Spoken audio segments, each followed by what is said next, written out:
So again, I am trying to make this as informal as possible. By doing that, I don't really want to take too many breaks in between. Also, the idea is that we spend time with each other to figure out this question, or at least you spend time with me to figure out my line of reasoning in which you could critique and better explain for yourself. But to begin with, we must first understand the two key words here, that being suicide, and then the other one being immoral or moral. So we don't have to define suicide, obviously, right? I think we know what suicide really entails, and just the taking of one's own life. But immoral and morality is something else that we should probably not necessarily define, but it's an objective principle or a principle that one believes in. And I think it's important that we figure out whether we should be arguing on a line or reasoning through a line of objectivity or subjectivity. And this is where the big distinction comes, right? And this is where the echo chambers really tend to come. And this is where shame really tends to come. So when we have a line of reasoning, right? Let's draw a line here. And we'll write reasoning right here. When we have a line of reasoning in which one believes, one person believes in this line of reasoning, so they're not necessarily engaging in sort of a community, right? Because when you're engaging in a communal line of reasoning, and again, this line is a single line that indicates reasoning, line of reasoning. So when you have an individual line of reasoning and then you have a communal line of reasoning, it creates different effects, right? So they equal different things. For example, if I were to go up to someone and I have this individual belief that I carry and I want to see if it's true, right? I have the opportunity to walk up to someone, engage with that person, and have a discussion, right? And this is really where these ethics and morals and these prominent ideas that we all live off of but don't understand, this is where they come from, through this discussion. And the Greeks are known for engaging in this sort of way of being and in discussing beliefs so that they can understand the truth of things. So when one person has an individual belief, they engage with another person and they begin to communicate. They begin to communicate and argue on their beliefs to see what it is that they should believe in, right? So that what comes out of this necessarily is a forced way of being. You are forced to reason your way through the truth.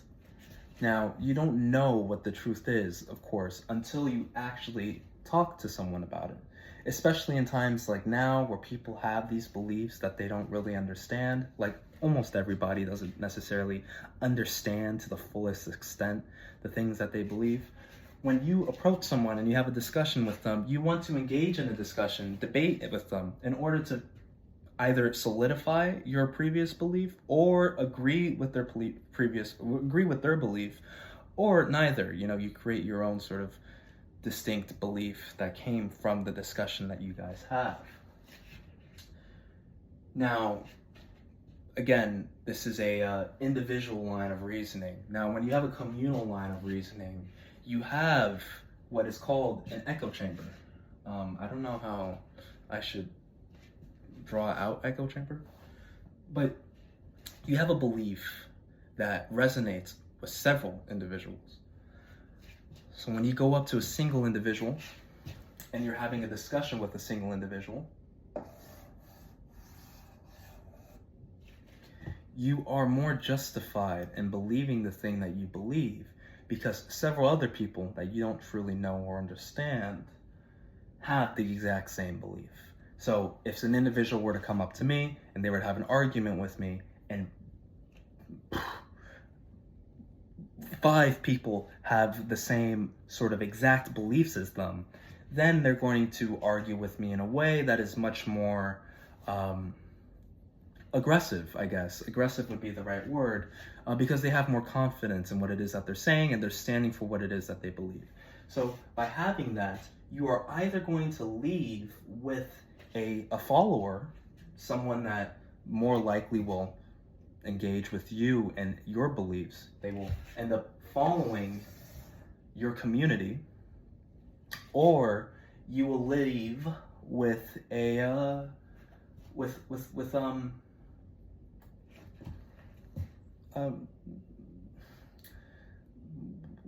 nothing. You know, you would leave with nothing, essentially.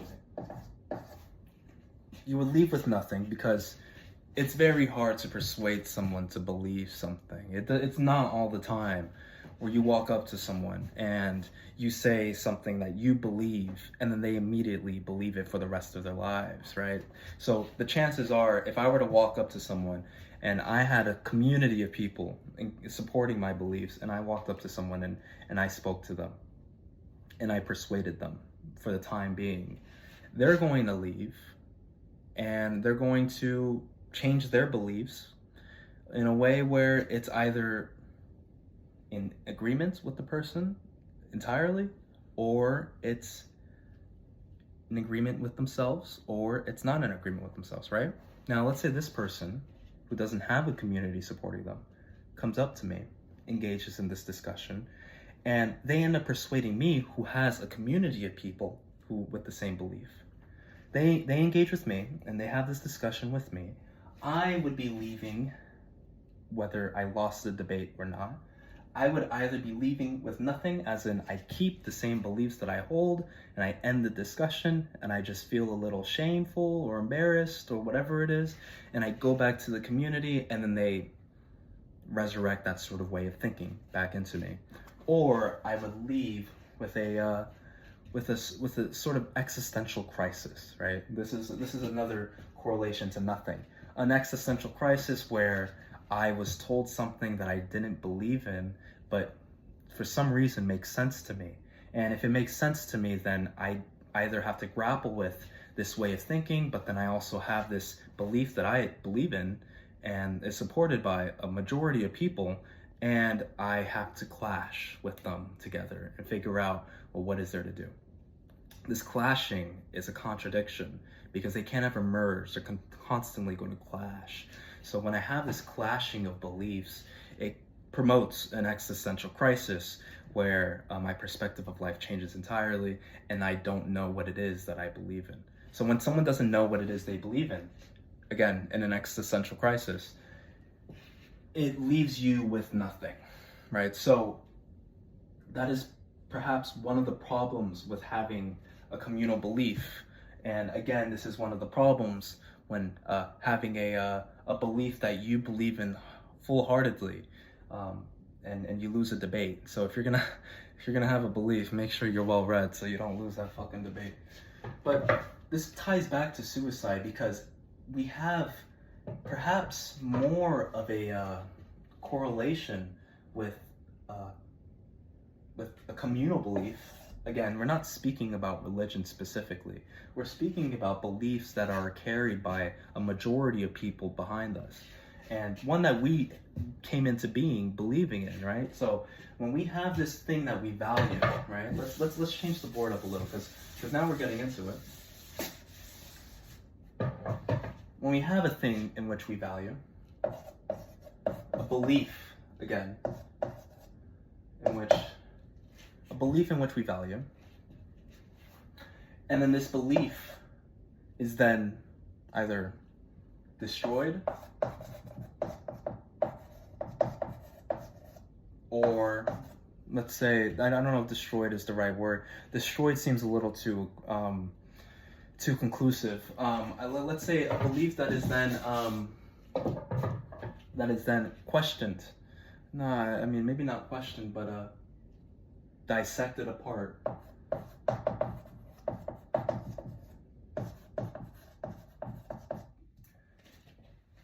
When we have a belief in which we value, and then this belief is then dissected apart, it leads towards perhaps an existential crisis. Again, as I was speaking earlier, for those who have a communal belief, those people either have two options. They either have the option of standing ground and resurrecting their beliefs with the party, or they have the belief of an existential crisis. They believe that this person has things to say that is completely reasonable and resonates with the person entirely, and they have things in which resonates with the person as well, coming from this community. However, a majority of the principles espoused by this specific community does not necessarily correlate or contradicts the much more reasonable principles that the individual is espousing. So there is a clash, again, of reasonable principles from both parties that doesn't necessarily add up to what someone valued from the beginning, right? So instead of actually holding on to their belief, whether it was resurrected or whether they chose a sort of ignorance to what the person was saying and then studied later, or just held the same belief, right? Whatever it was, we're speaking about suicide here, right? We're not talking about anything else but suicide. So we're sticking to the topic. And we are talking about things in which we value, that is dissected apart, which would then lead towards an existential crisis. So you don't know what it is to believe in, because this thing in which other people had believed in is completely incoherent with the thing that this person said that seems to be much more coherent. So you're left with nothing, essentially. And this really seems to be the realm in which a lot of people, perhaps most reasonably, find themselves in when questioning suicide, right? So when we have this leaving of nothing without any sort of support, what is one to do, right? What is one to do? Because again, suicide itself, being suicidal, is nonetheless a belief. It's a belief that you should end your life. It's a belief that you end up acting on because you believe it wholeheartedly.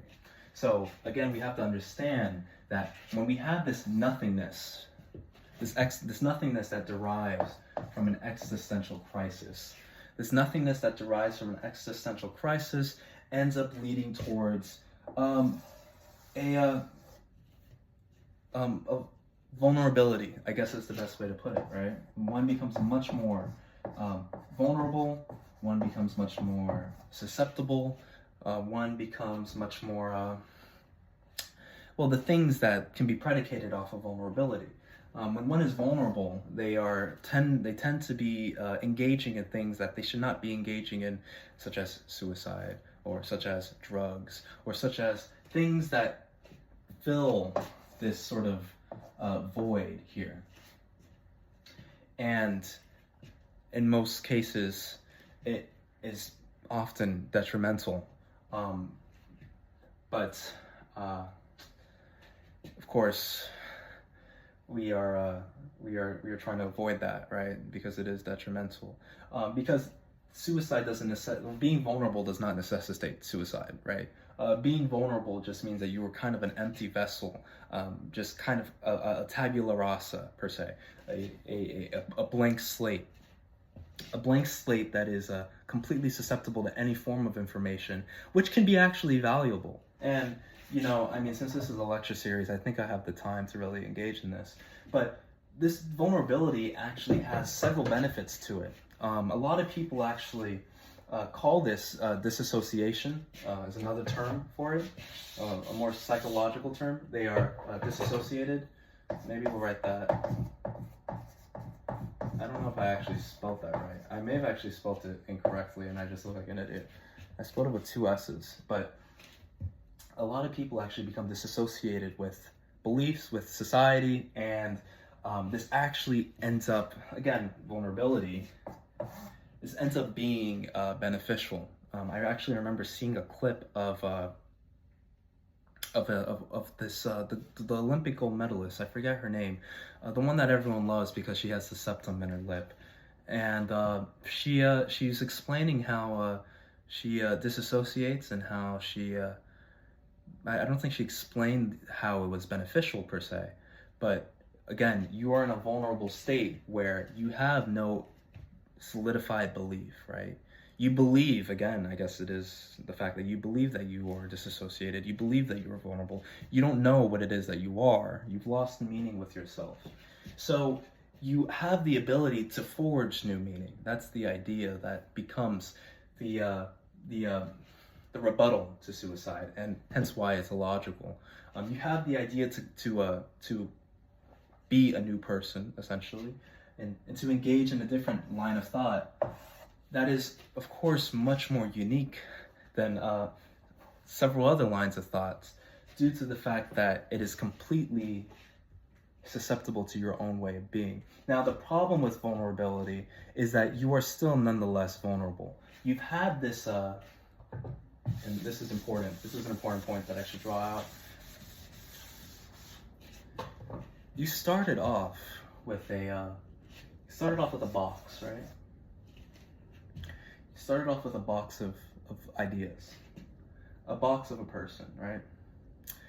But then, when you split this box up, this is leading towards the existential crisis. You have several dissected cubes that still form the box. You're still a human being. You're still a square, you know? But again, they're spaced out, right? There's a space in between them.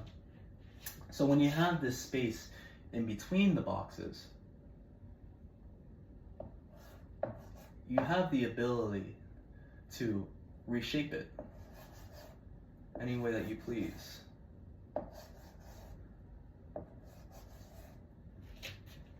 You have the ability to reshape your box in any way that you please. You know, I mean, I don't know, is that accurate? I don't take geometry, guys, so pardon my ignorance, but you know, you have the ability to reshape your box, your square, into any way that you please. So that's the beautiful thing about disassociation, quite frankly, or being vulnerable. You have the ability to reshape it. However, we still have the problem of external forces, right? So we have ourselves, the box of dissected squares, right? We have the box of dissected squares. However, we also have the environment around us, because we're not completely alone. Obviously, we have no meaning as to what it is in which we believe, but we still have information being espoused over to us from the external world, right? And this again is very prevalent in all ideas, not just with disassociation, but these external forces end up forging a connection between these boxes very slowly, and perhaps not in sequential order, but it still nonetheless is it's a force that's being imposed onto you. Now, the thing is, when you first realize that you are dissected, right, that you are vulnerable, you're not necessarily aware of what it is that you are vulnerable of, right? Because again, this is a necessary sort of thing. You know, when something happens for the first time, you don't understand what it is that is actually happening. You're just aware of the fact that it's happening. So when you are vulnerable, you're not, again, this dog is actually pissing me off. But when you're vulnerable, you're not, again, aware of the fact that you're vulnerable. Therefore, you are much more susceptible to influence by external forces. But once you actually then understand the fact that you are vulnerable, you can then begin to grapple with these ideas a bit more clearly.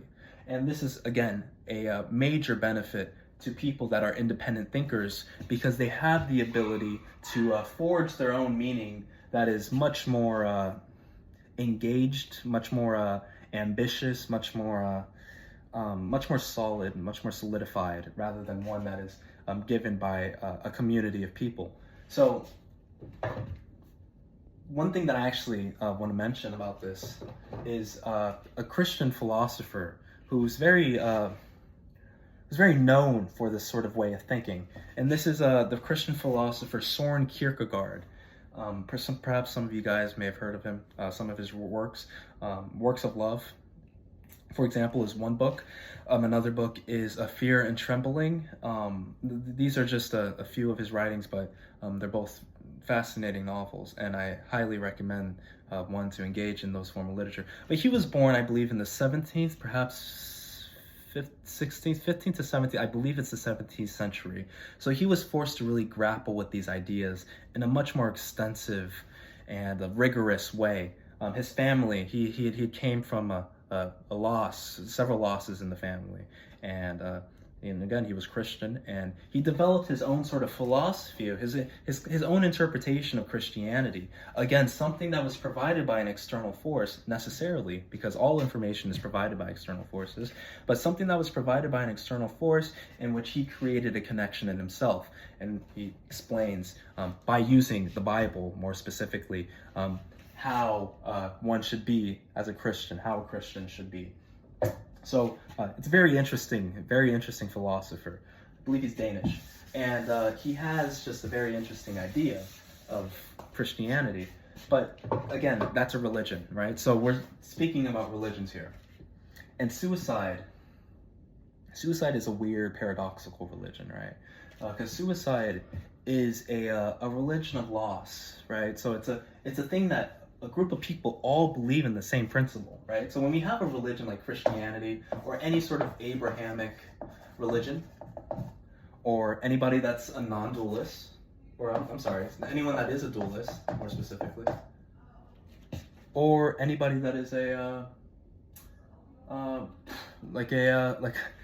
pantheist, all these isses, they all believe in one thing, right? And they all believe in a god. Maybe not, pantheism is a little bit abstract, but still nonetheless, Abrahamic, dualist, not necessarily, but commonly, more specifically Abrahamic religions, they believe in a entity that is universal and governing all beings and created the universe. So again, a religion is something in which people believe in the inherent principle, right?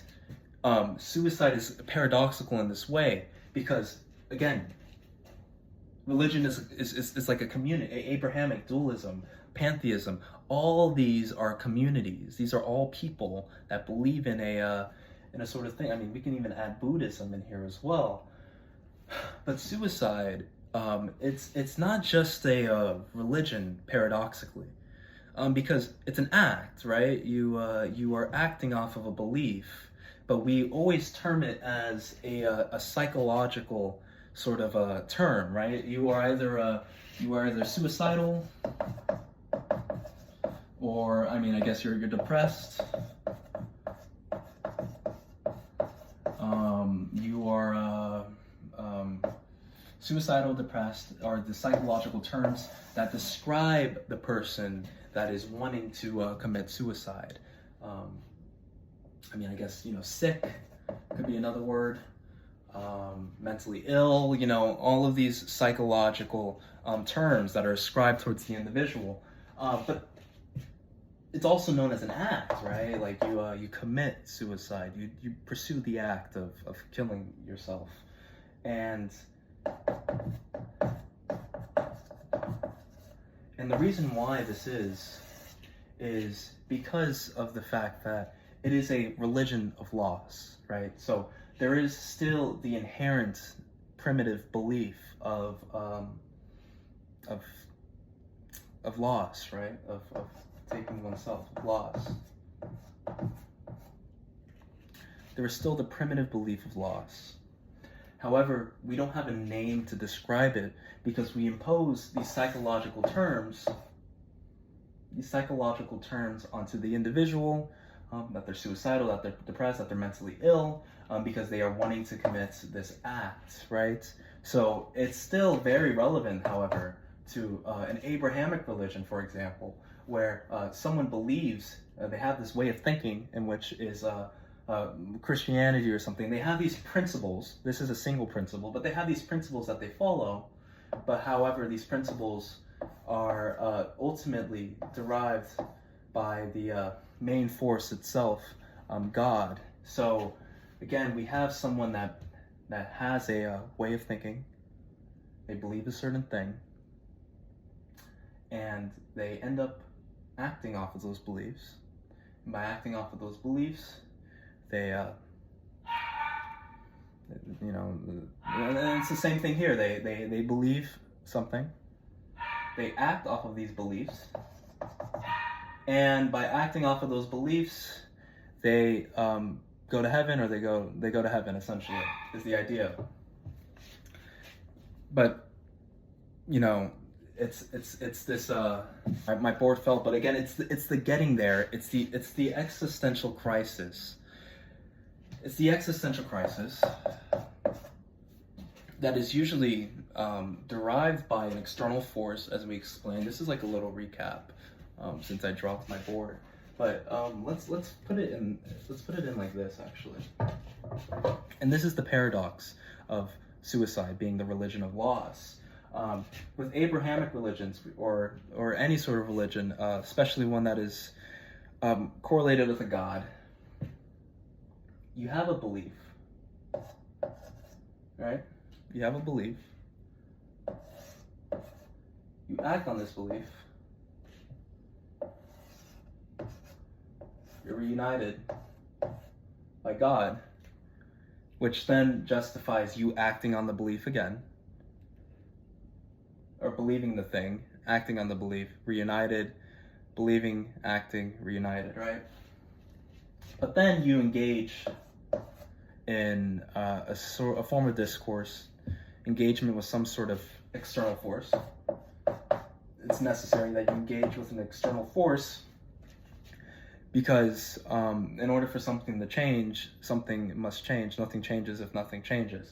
And by engaging with this external force, you then enter, presumably, what would be, you had a belief, you no longer believe in this thing,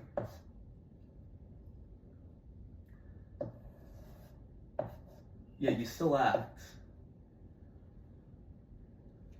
but you're not aware of the belief that you have. This, again, is the existential crisis, right? You have a belief, you lose the belief, you still act, but you don't know why you're acting this way, right? You don't know why you don't know what it is. You're just acting in a very strange way that is not normal. And usually, when this happens a lot, external forces, again, will continue to react to the way that you are acting, right? They will continue to react to your existential way, your crises, your weird way of being, I guess is the best way to explain it. They'll react to that. And by reacting to that, it justifies, it promotes a belief of individuality, right? Of more solipsism, of meaninglessness, of hatred, right? So when you have this belief of hatred, or whatever the hell it is, your belief, there's an external force. I don't know why I wrote a C here, but there's an external force that's promoting a belief.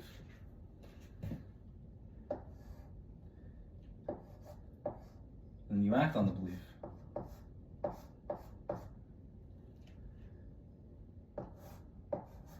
And if you act on that belief, there would be a sense of loss. It doesn't connect back to the external force like all of these other beliefs tend to have done, which is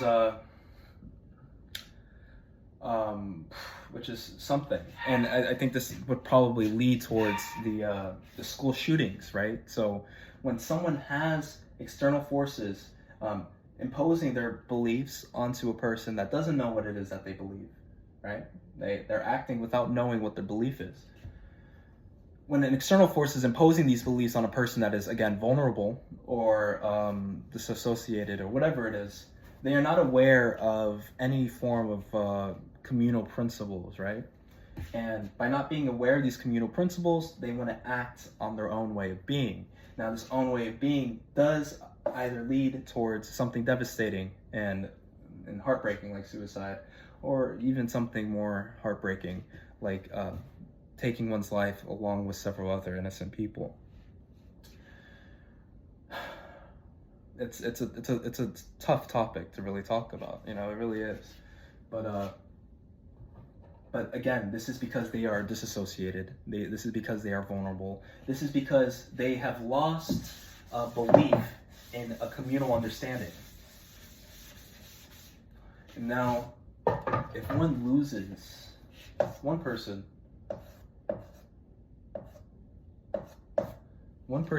loses their belief in communal understanding, then, you know, they act as they will, or, you know, they just you know, they act however way they please. Of course, in the case of suicide, that of course would have to be an option, right? But what is communal understanding, right? And especially when it ties to morality.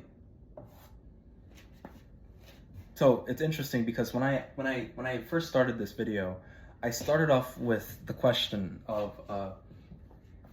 is suicide immoral? And again, as I mentioned, I said that by asking this question of is suicide immoral, it implies a sense of objectivity. When I go up to an individual and I ask the individual, do you believe that suicide is immoral? If they say yes, then that means that they believe that suicide ought not to be done by anybody, by the whole, it's an objective law that one should not engage in suicide because it is immoral. But now, when you ask an individual that question, and they say that it is immoral, you are listening again to an individual that is from a community, and this individual is providing their way of thinking over to you. And they are telling you, well, yeah, I think that it is immoral. And when you ask them, why is it immoral?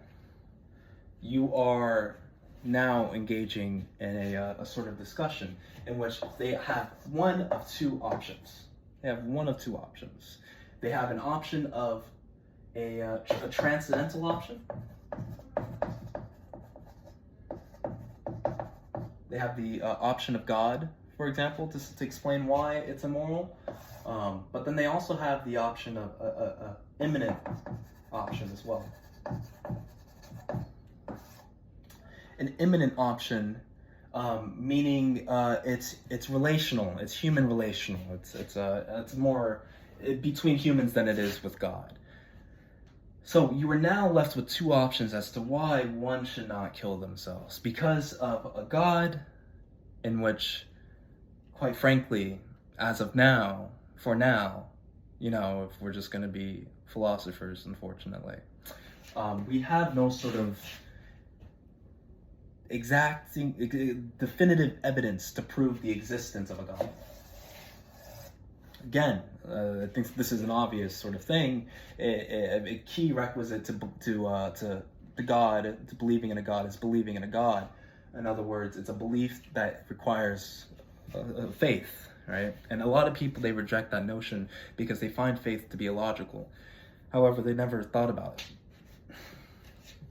But then there's also the much more intuitive notion of suicide as well. It's imminent. It creates travesty among other human beings. It affects other humans' lives. You know, you have a chance. You have a way. Life gets better, right? So you have these other things in which you could do as an alternative that is not as detrimental to yourself and other people.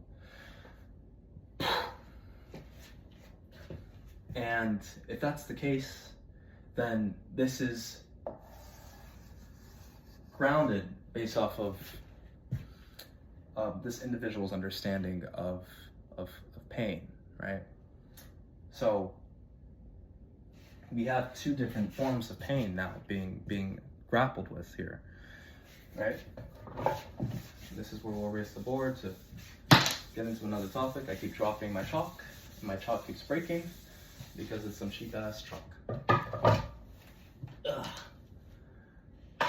So the individual provides, my hair is a mess. The individual provides two options to suicide, two reasons as to why one should not kill themselves. And necessarily it's either it's transcendental, it's God related, or it's immanent, it's in the ground, it's in between us, it's around us, it's relational between human beings.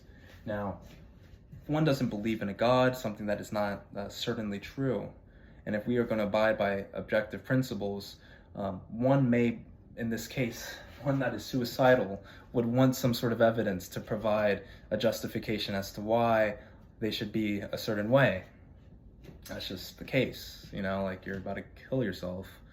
Someone says, "Oh, don't do it," it's there's a lack of faith in God, an all-loving being, because you don't necessarily experience that sort of love, right? You're not experiencing that sort of thing that is being told is given to you daily. Now, when this individual provides the imminent option,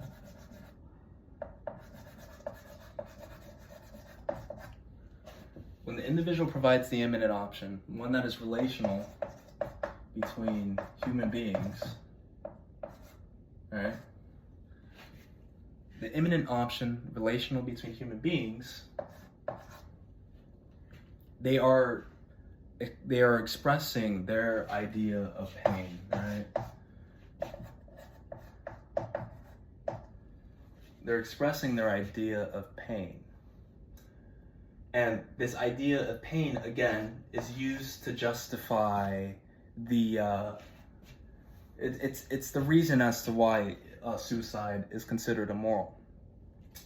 Because this pain is subversive. It's all around. It's not just pain towards yourself, but then it's also pain towards other people. Now, this is other people over here. The community. Okay? And this pain of killing yourself is then given to a community, right? It's devastating again, it really is. But then there's also the pain towards the individual themselves, right? And this individual who provides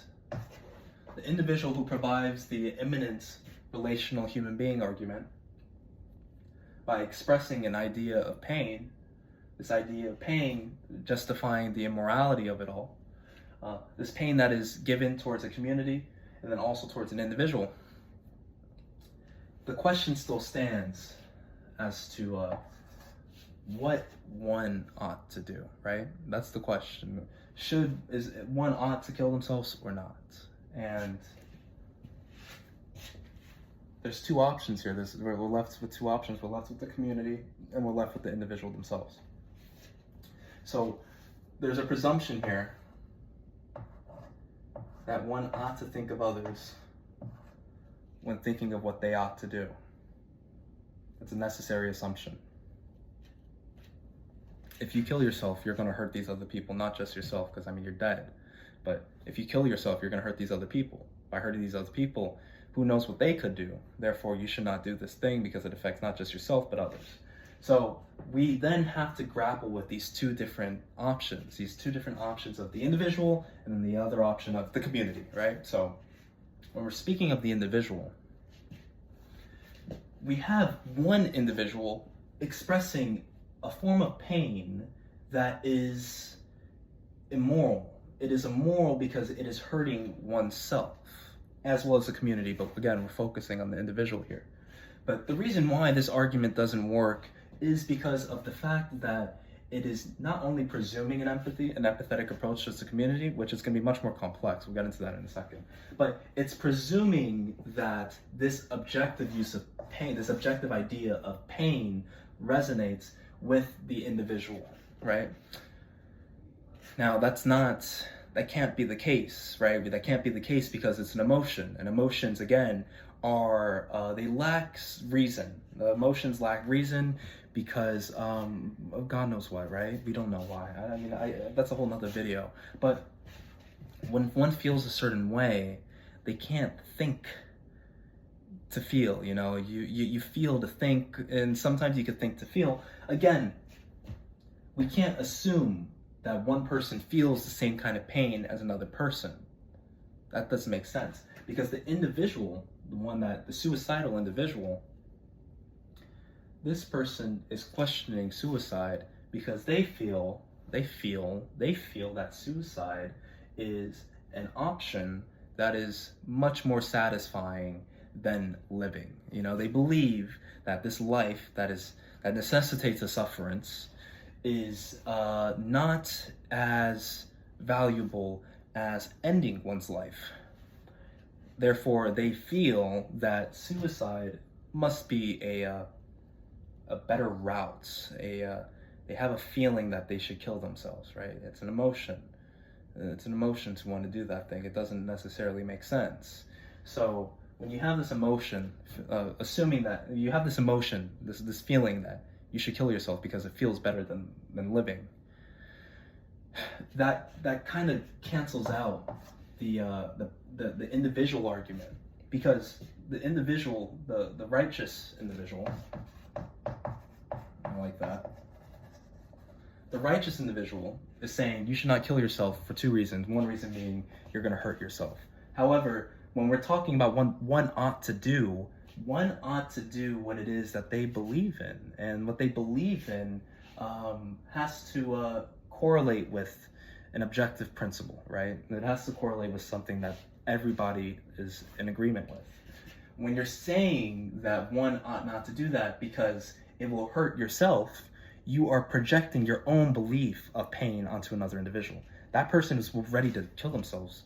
They're not feeling hurt by, they're feeling pain, of course, but at the end of the day, they believe that this feeling is much more pleasurable than the feeling of enduring a long-term sufferance, right? So you can't project you can't use the argument of pain towards yourself to argue for why you should not kill yourself, because then this individual is assuming that this individual is feeling the same kind of pain, though they're different pains. The pain comes from the community for this individual. The pain comes from killing themselves to that individual. So the individual argument does not work. But we still have the communal argument. The communal argument is still here, right? So this is interesting, because when we're talking about what one ought to do, right? This is where a lot of TikTok debaters really love to use their political terminology here, because it makes for a good argument. It makes for a good debate. But when we're talking about what one ought to do and what one ought not to do, we're talking about what one individual ought to do.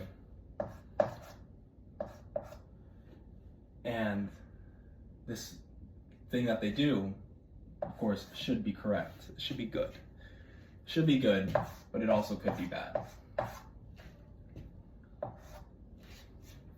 Right? So we have an individual that is deciding what is the objective principle of what one ought to do, right? This individual has to act in a way that benefits not just themselves, but then also other people, necessarily. Easier said, it's a long story short. Because again, we're talking about an objective principle. We're speaking of morals, right? We're speaking of morals. And a moral, things that are moral is, again, an objective principle that one believes in. It's an objective principle. It's an objective principle that one believes in, right?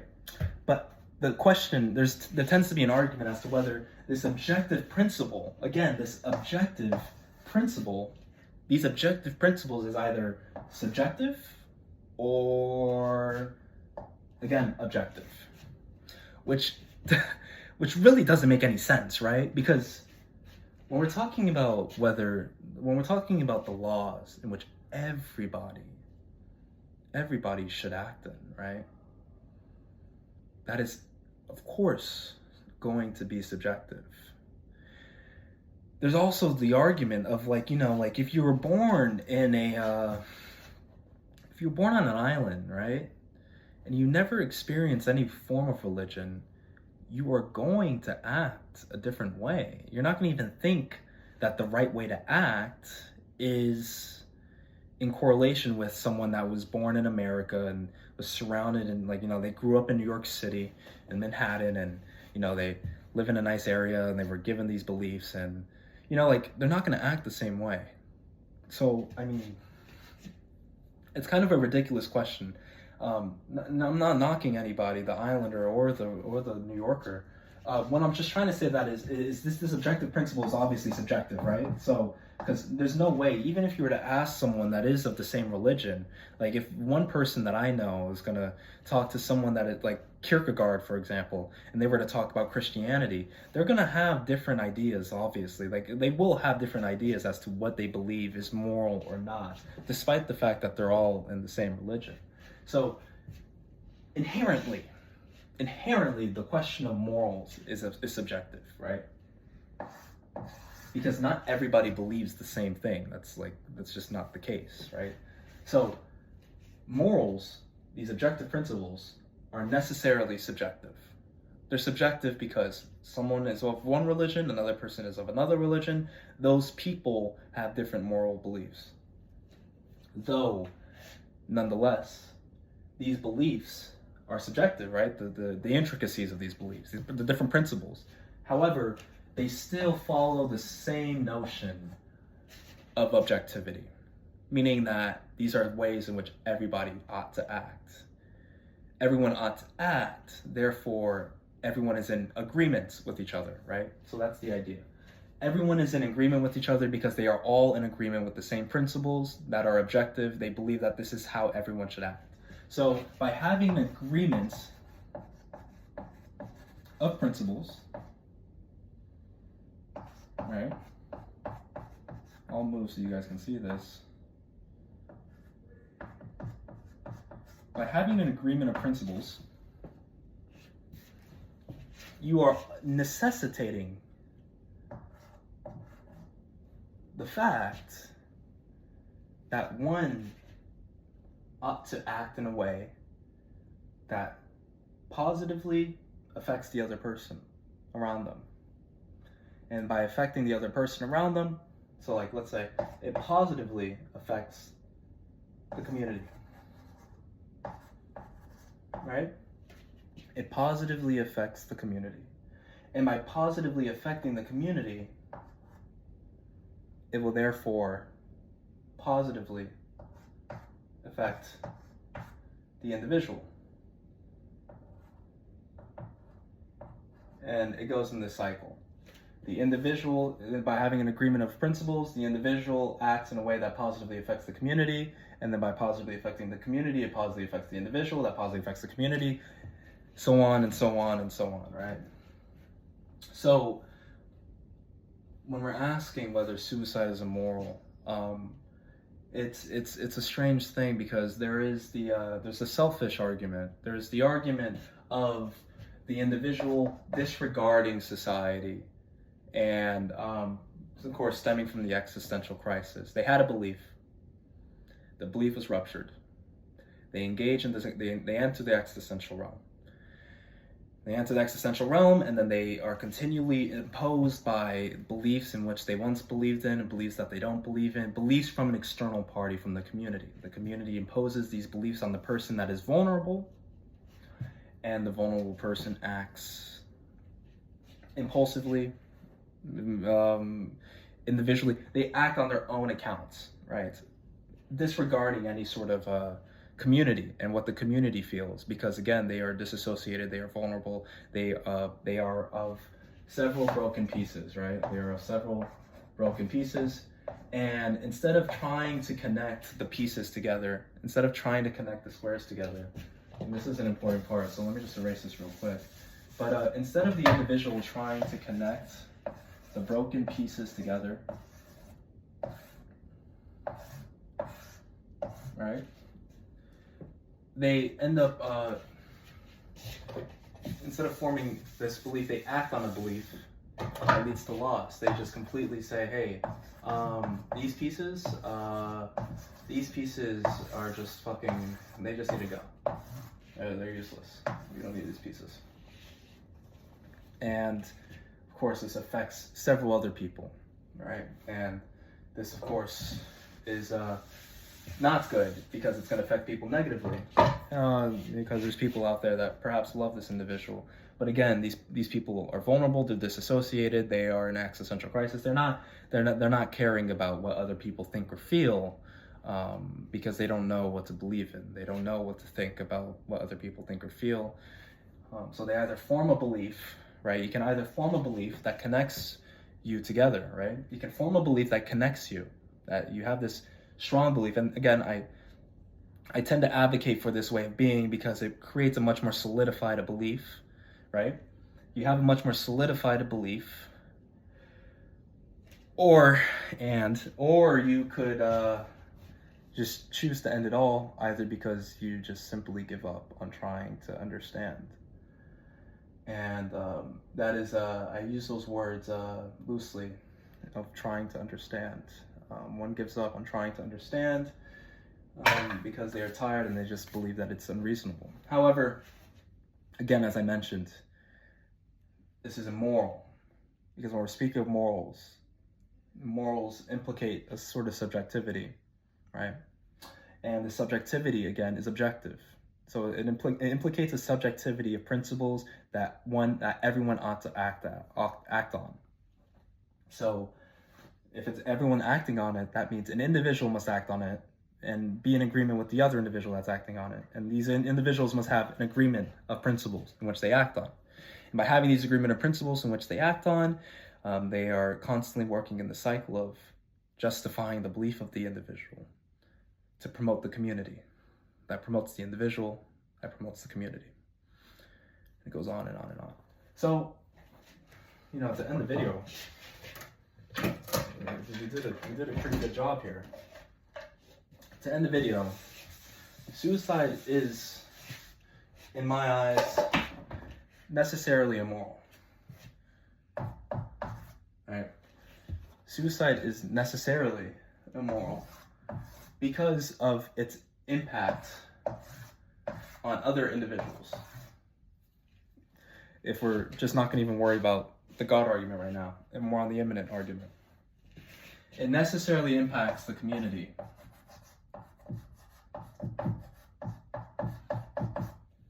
And by necessarily impacting the community, it contradicts. By necessarily impacting the community, it contradicts what it means for something to be moral, what it is for one person to act on morals. So that's, again, why I believe someone shouldn't kill themselves. It doesn't make sense. It's illogical. It's also immoral.